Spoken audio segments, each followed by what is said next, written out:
दोस्तों यह है कक्षा 6 की इतिहास की किताब यानी हमारा अतीत पार्ट 1 और आज से हम इसे पढ़ना शुरू करेंगे।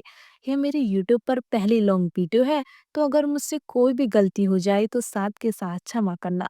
इतिहास सुनते ही कई लोगों को लगता है कि यह बस साल, तारीखें और राजाओं के नाम याद रखने का विषय है। लेकिन क्या सच में इतिहास इतना बोरिंग है? बिल्कुल नहीं। इतिहास वो आईना है जो हमें हमारे अतीत से जोड़ता है। तो आज से हम शुरू कर रहे हैं कक्षा 6 का इतिहास। अध्याय 1 है क्या, कब, कहाँ और कैसे। तो आपने कभी सोचा है कि हजारों साल पहले लोग कैसे रहते थे, वो क्या खाते थे, कैसे अपने घर बनाते थे और हम इन चीज़ों के बारे में कैसे जानते हैं? इसी का जवाब हमें इतिहास देता है। तो चलिए इस सफ़र की शुरुआत करते हैं।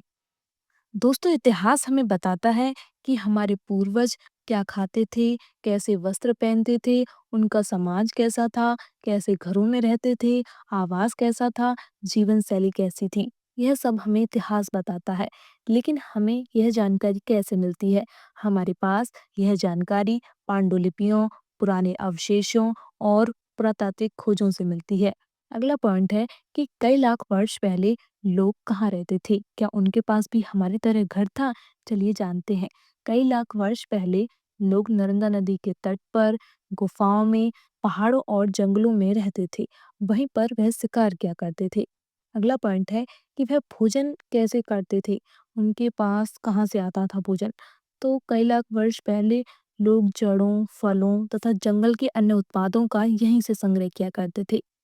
दोस्तों उत्तर पश्चिम की सुलेमान और किरथर पहाड़ियों में कुछ ऐसे स्थान हैं जहां लगभग 8000 वर्ष पूर्व स्त्री पुरुषों ने सबसे पहले गेहूं तथा जौ जैसी फसलों को उपजाना शुरू किया। उन्होंने भेड़, बकरी और गाय, बैल जैसे पशुओं को पालना शुरू किया। दोस्तों विंध्य पहाड़ियों से चावल के अवशेष पाए गए हैं और सिंधु नदी के किनारे बसे सिंधु घाटी के नगर लगभग 4700 वर्ष पूर्व फले फूले थे। यह दुनिया की सबसे पहली और सुनियोजित नगर सभ्यताओं में से एक थी। यहाँ के लोग पक्की ईंटों के घर, जल निकासी व्यवस्था और विशाल भवनों का निर्माण करते थे। गंगा घाटी का विकास भी 2500 वर्ष पूर्व हुआ था। अब जानते हैं देश का नाम कैसे पड़ा। दोस्तों इंडिया शब्द इंडस से निकला, जिसे संस्कृत में सिंधु कहा जाता है। लगभग 2500 वर्ष पूर्व उत्तर पश्चिम की ओर से आने वाले ईरानियों और यूनानियों ने सिंधु को हिंदौस तथा इंदौस और इस नदी के पूर्व में स्थित भूमि प्रदेश को इंडिया कहा। और हमारे देश को प्राचीन ग्रंथों में जम्बूद्वीप, आर्यावर्त, हिंदुस्तान जैसे नामों से भी जाना जाता था।